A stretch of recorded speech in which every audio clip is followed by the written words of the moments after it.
तो ये linear programming का एक टॉपिक है, बिग एम मेथड।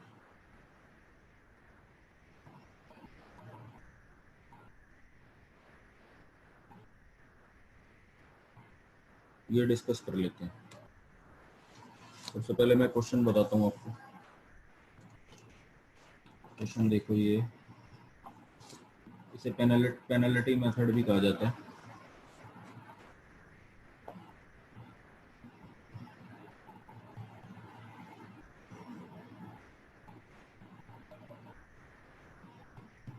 क्वेश्चन ये है,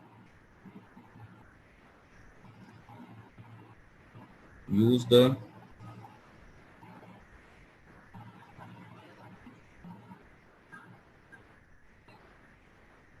penalty method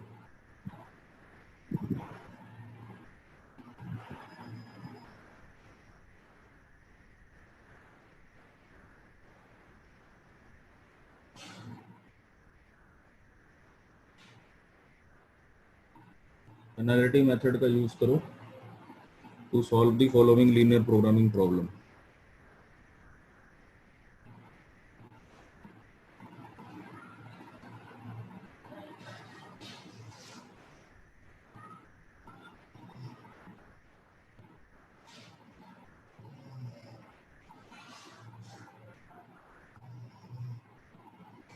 To solve the following linear programming problem.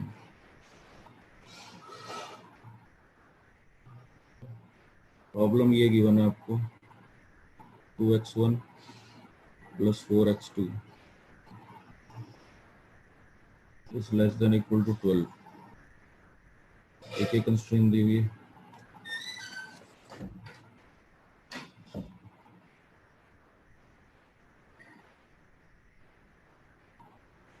एक कंस्ट्रेंट दी हुई है। दूसरी है 2x1 plus 2x2, 2x1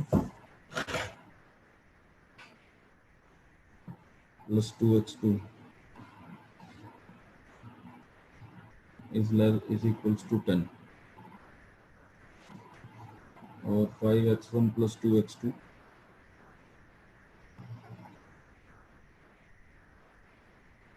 is greater than equal to 10। तो टोटल ये 3 कंस्ट्रेंट है हमारे पास। सबसे पहली जो कंस्ट्रेंट है वो लेस देन वाली है। तो सबसे पहली कंस्ट्रेंट है ये वाली। अच्छा, इसमें एक ऑब्जेक्टिव फंक्शन भी है, z मिनिमाइज करना है 5x1 plus 3x2। Minimize z equals to 5x1 plus 3x2। इसमें जो सबसे पहली कंस्ट्रेंट है ये वाली, वो लेस देन वाली है, जिसमें कि लेस देन का साइन दिया हुआ। ठीक है, जो दूसरी कंस्ट्रेंट है वो इक्वल वाली है, और जो तीसरी कंस्ट्रेंट है वो ग्रेटर देन वाली है। ठीक है, लेस देन वाली, इक्वल वाली और ग्रेटर देन वाली।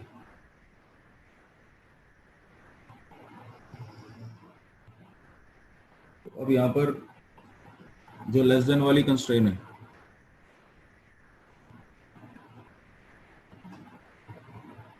देखो लेस देन का मतलब ये होता है कि जो इसकी लेफ्ट हैंड साइड है ना, that is smaller than the right hand side. तो अगर मान लो मैं आपसे ये बोलूं कि जैसे 12 है, 12 इज लेस देन 14, तो अगर इसे इक्वल बनाना हो तो यहाँ पर 2 ऐड करेंगे तो ये इक्वल हो जाएगा।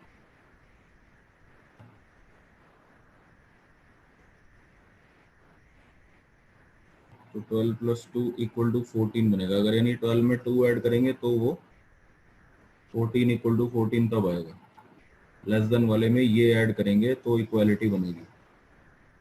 तो उस पॉइंट ऑफ व्यू से आप सोचो कि अगर जैसे यहाँ पर लेस देन का साइन है फर्स्ट इनइक्वालिटी में, तो यहाँ पर मेरे को ऐसे लिखना पड़ेगा 2x1 plus 4x2 plus something, कुछ यहाँ पर ऐड करना पड़ेगा। अब मैंने यहाँ पर, क्योंकि ये लेस था, इसमें मैंने कुछ ऐड कर दिया, तो अब मैं लिख सकता हूँ ये इक्वल टू 12 है। ठीक है, तो ये जो मैंने ऐड किया यहाँ पर, इसे स्लैक वेरिएबल कहते हैं। अभी मैं बाद में लिखूंगा इसके बारे में।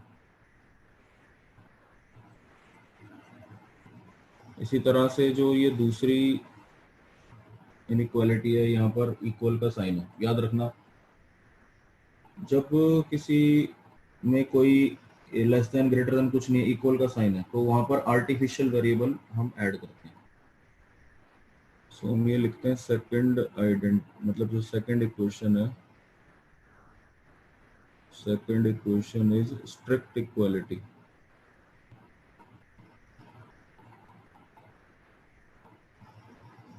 स्ट्रिक्ट इक्वालिटी है, therefore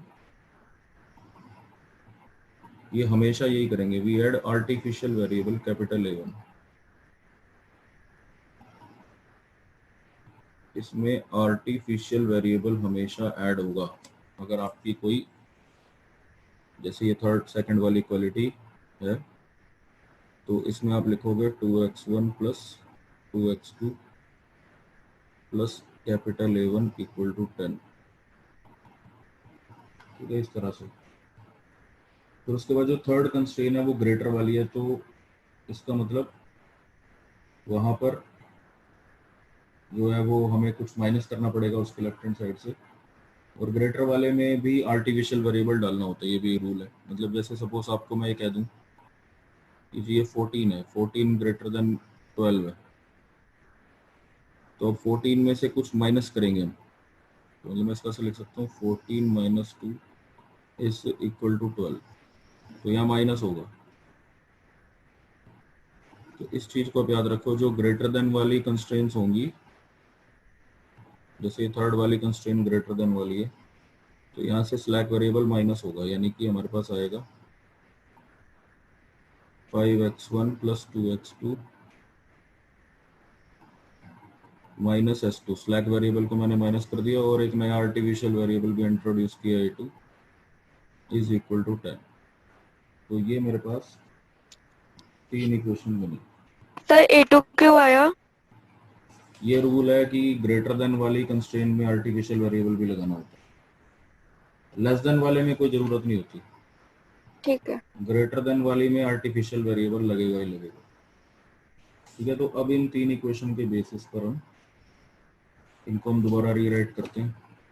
therefore we rewrite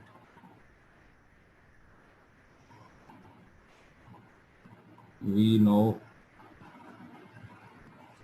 rewrite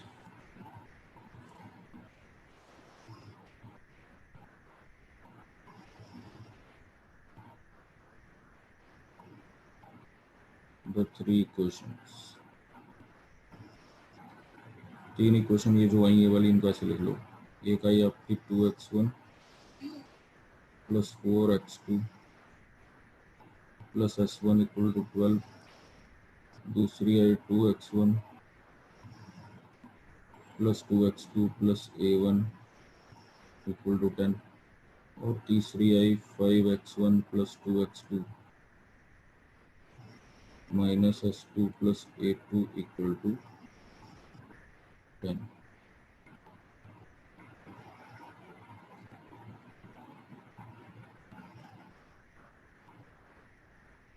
ये तीन इक्वेशन मेरे पास आ गई। अब इनके बेसिस पर मैं टेबल बनाऊंगा, सिंप्लेक्स टेबल। ठीक है, नाउ वी विल मेक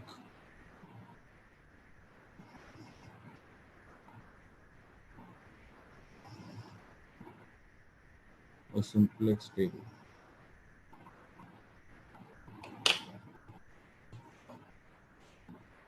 इसका यूज करके बनाते हैं, अभी देखो।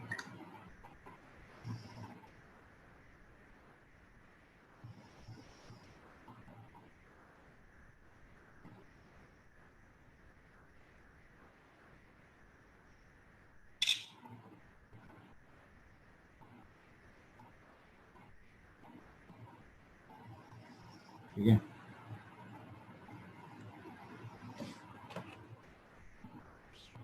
तो अब ये मैं इसको थोड़ा रब कर देता हूँ पहले, इसकी ज़रूरत नहीं है।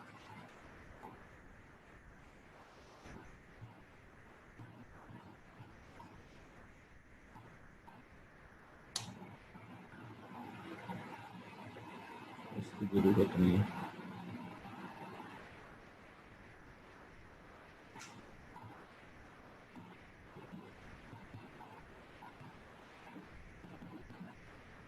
इन तीन इक्वेशन से टेबल बनेगा।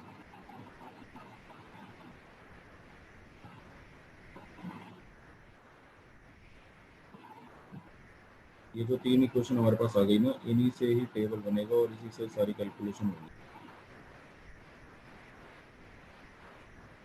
टेबल बनाने के लिए सबसे पहले हम लिखेंगे जो आपको बताया था कॉस्ट। कॉस्ट आया, उसके बाद आएगा बेसिस, फिर आएगा सॉल्यूशन, फिर आएगा x1 x2, फिर स्लैक वेरिएबल है हमारे पास दो s1 s2 वो आएंगे, फिर हमारे पास दो आर्टिफिशियल वेरिएबल भी हैं a1 a2 वो भी आएंगे, और लास्ट में यहाँ पर रेशियो। सबसे पहले इक्वेशन है, देखो इसमें कोई स्लैक वेरिएबल नहीं है, जो सबसे पहले इक्वेशन है ना इसमें कोई स्लैक वेरिएबल नहीं है, तो इसलिए इसकी कॉस्ट 0 लेंगे। इसके बेसिस को हम ले लेते हैं s1, क्योंकि इसमें स्लैक वेरिएबल s1 है, और इसकी सोल्यूशन है 12, तो यहाँ आ गया 12 जो राइट हैंड साइड है, और इसके कोफिशिएंट है हमारे 2 4 1 2 4 1। s2 तो इसमें है नहीं, s2 का कोफिशिएंट 0 है, a1 a2 भी इसमें नहीं है, तो इसके कोफिशिएंट 0, तो फर्स्ट रो बन गई। इसके बाद अब सेकंड रो के एलिमेंट भरते हैं। सेकंड रो में स्लैक आर्टिफिशियल वेरिएबल है, जिसमें आर्टिफिशियल वेरिएबल होता है ना वहाँ पर कॉस्ट के अंदर m लिखना पड़ता है, याद रखना है। कैपिटल M तब आएगा जब आर्टिफिशियल वेरिएबल है आपकी उसमें इक्वेशन में, आर्टिफिशियल वेरिएबल है यहाँ पर, दैट्स यहाँ पर कैपिटल M आएगा। और फिर इसका जो बेसिस है वो यही होगा जो आर्टिफिशियल वेरिएबल है, कैपिटल A1। इसकी सोल्यूशन यही होगी जो इसकी राइट हैंड साइड है 10, और इसके जो कोफिशिएंट है वो है 2 2 2 2 s1 s2 तो इसमें है नहीं 0 0। a1 का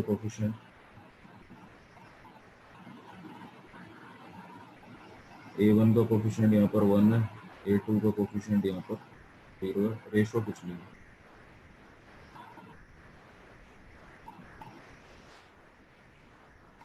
ठीक है, इसी तरह से सेकंड जो इक्वेशन है ये वाली, इसमें भी आर्टिफिशियल वेरिएबल हमें नजर आ रहा है, तो इसलिए यहाँ पर जो कॉस्ट आएगी that is capital M। Basis इसका होगा a2 जो आर्टिफिशियल वेरिएबल है, इसकी सोल्यूशन जो इसकी राइट हैंड साइड है 10, x1 x2 को कोफिशिएंट जैसे यहाँ पर 5 2 0 0 है यहाँ पर। फिर उसके बाद s2 का कोफिशिएंट -1 है, तो यहाँ -1 आएगा। a1 का कोफिशिएंट 0 है,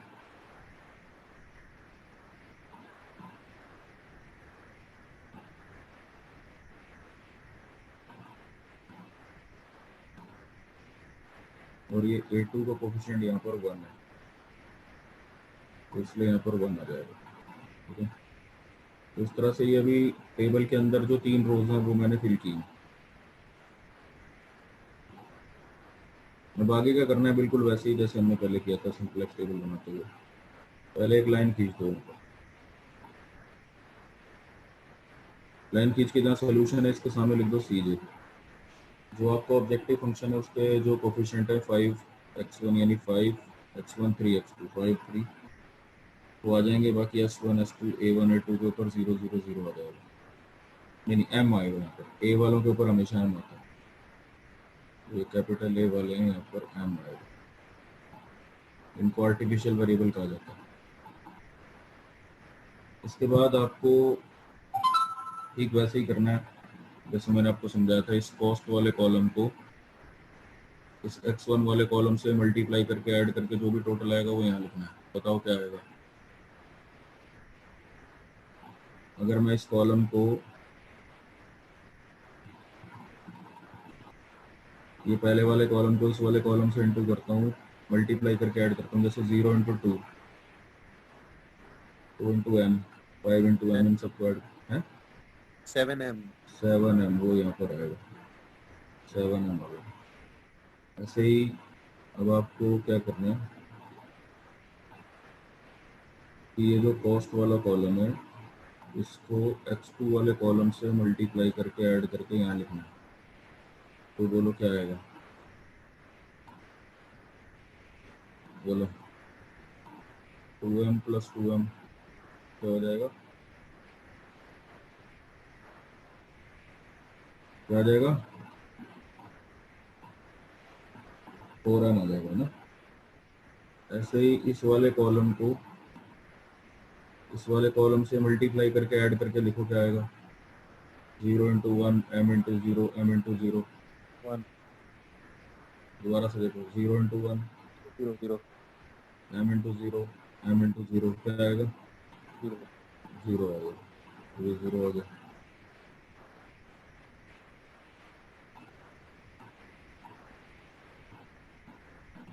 ऐसे ही इसको इससे मल्टीप्लाई करते हैं तो ये आपके पास माइनस आएगा, मैं सीधा लिख देता हूँ -m, यहाँ पर आएगा m और यहाँ पर आएगा m, m ठीक है ना।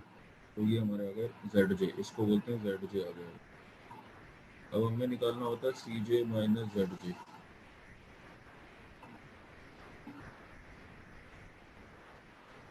cj - zj में वही करेंगे जो हमने पहले किया था। जैसे ये ऊपर ये cj वाली लाइन है सबसे ऊपर और सबसे नीचे ये zj वाली लाइन है, इनको आपस में सब्ट्रैक्ट करेंगे। cj - zj तो आपके पास आएगा 5 - 7m। तो यहाँ पर आप लिखोगे 5 - 7m। सर सीजे कैसे लिखा था? cj तो हमारा जो ऑब्जेक्टिव फंक्शन था ना। और ये एम एम क्यों आया? ये जो m है कॉस्ट में m कैसे है ये वाला, नहीं, ऊपर सीजे में A1 A2 के ऊपर। अच्छा वो कैसे है, वो रूल है हम्म, कि जहाँ आर्टिफिशियल वेरिएबल आप ठीक लगाओगे वहाँ पर m लगेगी कॉस्ट, मतलब जो ऑब्जेक्टिव ठीक। फंक्शन का सॉल्यूशन वो m हो जाएगा, ma1 + ma2।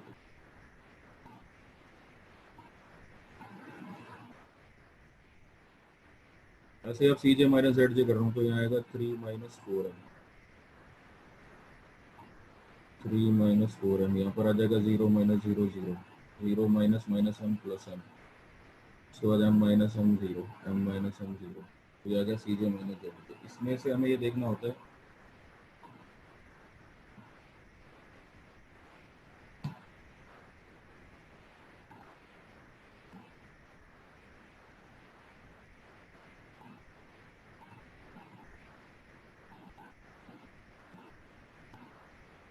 कि जो सबसे ज़्यादा यहाँ पर नेगेटिव m के साथ मल्टीप्लाई होने वाला एलिमेंट है, m के साथ मल्टीप्लाई होने वाला मोस्ट नेगेटिव एलिमेंट कौन सा है। जैसे m के साथ यहाँ -7 मल्टीप्लाई हो रहा है, m के साथ यहाँ -4 मल्टीप्लाई हो रहा है। तो most negative element which get multiplied with m is this. So this is our p row. Most negative element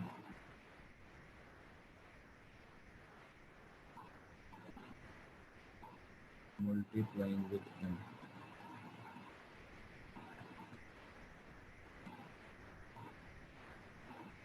ये में क्या देता है, गिव्स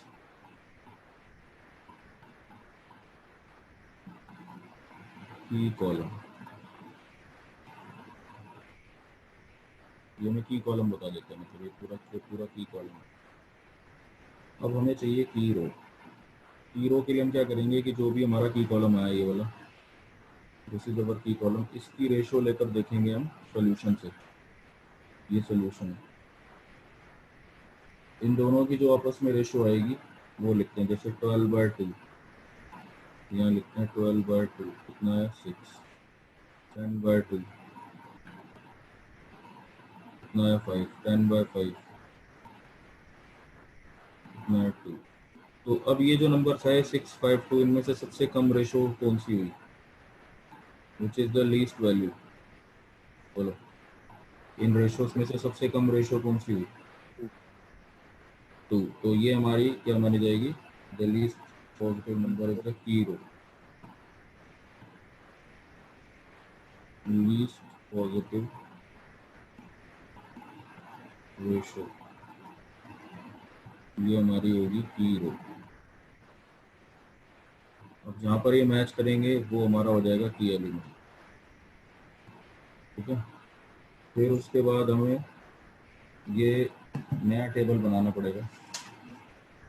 टेबल देखो कब तक बनता रहेगा, जब तक कि m के कोफिशिएंट नेगेटिव आते रहेंगे, ठीक है ना। 4 टेबल बनेंगे इसमें, चौथे टेबल में जाके m का कोई भी कोफिशिएंट नेगेटिव नहीं होगा तो वो हमारा फिर आंसर आ जाएगा सोल्यूशन में। प्रोसीजर सर देखो सेम है करना।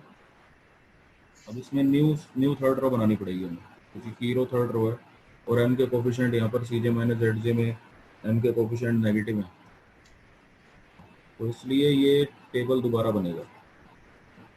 तो अब इसके लिए मुझे न्यू थर्ड रो बनानी पड़ेगी।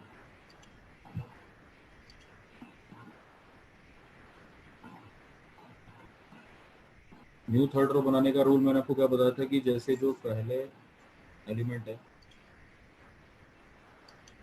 जैसे ये m और a2, ये दोनों, इसकी जगह पर ये दोनों रिप्लेस कर दो 5x1, तो न्यू थर्ड रो के एलिमेंट आपके आ जाएंगे 5 फिर x1। उसके बाद बाकी जितने बचे उन सबको क्या करेंगे, उन सबको 5 से डिवाइड करना है। ये जितने बचे हुए हैं, जैसे 10 से लेकर आगे जितने भी हैं ये, इन सबको 5 से डिवाइड करना है, यानी 10/5, 5/5 1, 2/5 0/5 0, -1/5 फिर 0, फिर लास्ट में 1/5। तो इस तरह से ये आपकी न्यू थर्ड रो आ जाएगी, ठीक है।